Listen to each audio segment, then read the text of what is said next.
महाराष्ट्र समाजसेवा संघ संचलित श्रीमती माईलेले श्रवण विकास विद्यालयातील बालवर्ग कनिष्ठमधील प्रणव बेडसे सावित्रीबाई फुलेंबद्दल माहिती सांगत आहे.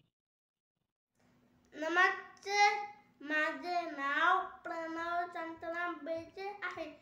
मी बालवर्ग कनिष्ठमध्ये शिकतो. मी सावित्रीबाई फुले यांच्याबद्दल माहिती सांगत आहे. सावित्रीबाईंचे पूर्ण नाव सावित्रीबाई ज्योतिबा फुले होते. त्यांचा जन्म सातारा जिल्ह्यातील नायगाव 3 जानेवारी 1831 रोजी झाला. सावित्रीबाईंना महात्मा फुलेंनी शिकवले. त्या पहिल्या महिला शिक्षिका